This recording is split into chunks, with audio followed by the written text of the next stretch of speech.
حر بن یزید ایک شخص تھا. حر بن یزید ایک مختصر سا لشکر لے کے اس نے امام حسین کو ایک جگہ پہ روکا، پھر دوسری جگہ پہ روکا، پھر لا کر تیسری جگہ پہ روکا. تو امام حسین نے فرمایا جگہ کون سی ہے؟ کہا حضور کرب و بلا. فرمایا بس یہی خیمے لگا دو. یہی حضرت سیدہ زینب نے پوچھا امام حسین سے کہ سارے زمانے نے روکا ہے، ٹھیک ہے آپ حق پہ ہیں، یہ بھی سب نے کہا ہے آپ حق پہ ہیں، پر روکا بھی سب نے، آپ روکے کیوں نہیں؟ ابن کثیر اور ابن اسیر لکھتے ہیں امام حسین رو پڑے، کہنے لگے بہن میں رک جاتا پر میں نے رات کو نانا مصطفیٰ کو خواب میں دیکھا. تو حضور نے فرمایا حسین اگر آج یہ رواج پڑ گیا نا یزید جیسے لوگوں کا تو قیامت تک پڑا رہے گا. پھر لوگ کہیں گے کوئی نکلا نہیں تھا تو ہمیں بھی نکلنا. پھر لوگ ظالموں کے سامنے گردنیں جھکانے کے عادی ہو جائیں. میں کہتا رہتا ہوں، کہہ رہا ہوں، کربلا کی جنگ کفر اسلام کی جنگ نہیں، کفر اسلام کی جنگ نہیں کربلا کی.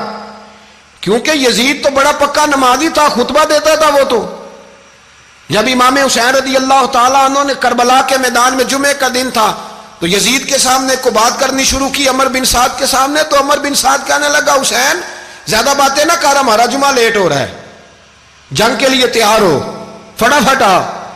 اہل بیت نبوت کو قتل کریں گے اور قتل کے بعد پھر نماز پڑھیں گے اور پھر کہیں گے اللہم صلی علی محمد وعلی آل محمد، اسی نماز میں پھر درود بھی پڑھیں گے. یہ کیسا مرتبہ ہے، کیسا انداز ہے.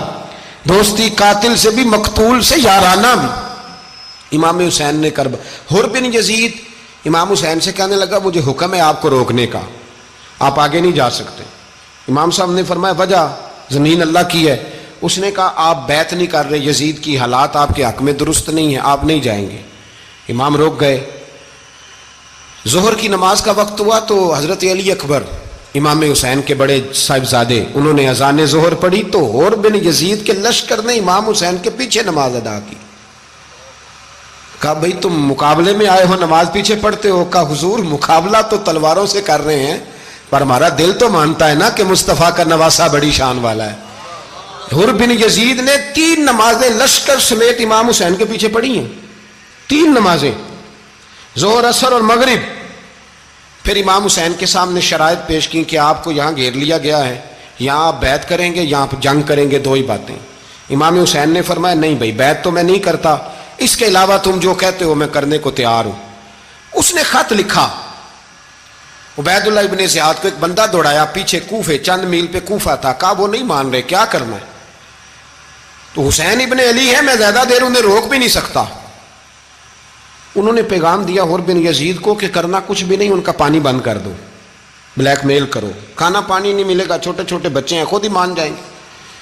حضرت امام علی مقام کے بارے میں حر کے پاس جب یہ پیغام آیا تو حر کہنے لگا میری طبیعت نہیں مانتی حسین پر پانی بند کروں، دل نہیں مانتا. جب یہ لفظ کہے نا دوبارہ تو پھر عبید اللہ ابن زیاد نے عمر بن سعد کو 10,000 آدمی دے کے بھیجا. کہا حر بن یزید لچک دکھا رہا ہے حسین کے حق میں. 3 دن تک پانی بند رہا. 9 محرم کو عمر بن سعد نے اور لوگ بلائے. شمر ایک بڑا سخت آدمی تھا، سنگ دل بدبخت، جس نے حضرت علی اصغر کے گلے پر تیر مارا تھا، وہ اور لشکر لے کے آیا. رات کو کہنے لگا امام حسین رضی اللہ تعالیٰ عنہ سے کہ بس بڑا ہو گیا، یہ 9-10 محرم کی درمیانی رات، یہاں آپ جنگ کریں گے یا آپ بیعت کریں گے، 2 ہی باتیں.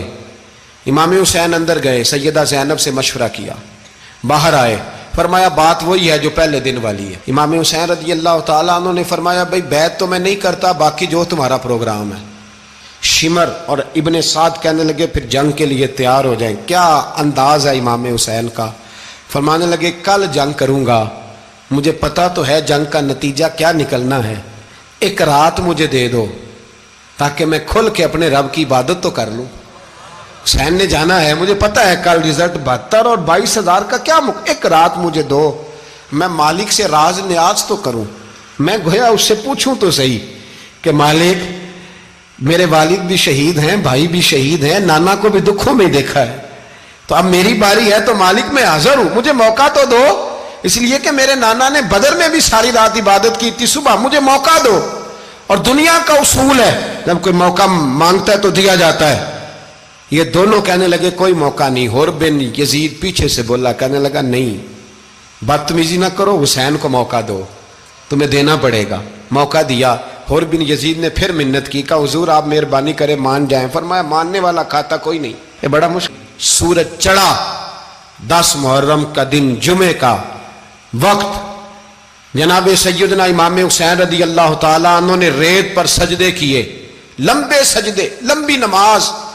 سورۃ الشمس کی آیات دوسری رکعت میں پڑھی تو سارا کربلا گونجنے لگا. کیا انداز تکلم تھا امام علی مقام کا. نماز مکمل ہوئی تو حر بن یزید, عمر بن سعد اور شیمر سے کہنے لگے واقعی حسین سے لڑو گے؟ پتہ نہیں کون ہے. قل لا اسألکم علیہ اجرا, تم نے نہیں پڑھا الا المودۃ فی القربى, تمہاری آنکھیں بند ہیں. الحسن والحسین سید الشباب اہل جنہ, تمہیں نہیں پتا؟ کہنے لگا چپ کر, حکومت نظر آ رہی ہے. اور بن یزید کہنے لگے پھر میرا بھی فیصلہ سنو, مجھے حکومت نہیں چاہیے, مجھے جنت چاہیے. حکومت نہیں چاہیے. امام حسین کی پہلی فتح دیکھیں. اور بن یزید ایڑی لگا کے نا یزید کے لشکر سے نکل کے امام حسین کے لشکر میں شامل ہو گیا, اور پہلا شخص جس نے امام حسین کو روکا, امام حسین کے نام پر پہلا سر بھی اسی شخص نے کٹایا ہے. لیکن یزید کی قبر پہ لعنت بھی کوئی نہیں برساتا, اس کا محل تھا بہت بڑا. لیکن جب لوگ کربلا میں امام حسین کو سلام کرنے جاتے ہیں تو قدموں میں حر بن یزید کا مزار بھی بنا ہوا ہے, اس کو بھی سلامی دی جاتی ہے. اور اب ہم اکیلا حر بن یزید نہیں کہتے, ہم کہتے ہیں حر بن یزید رضی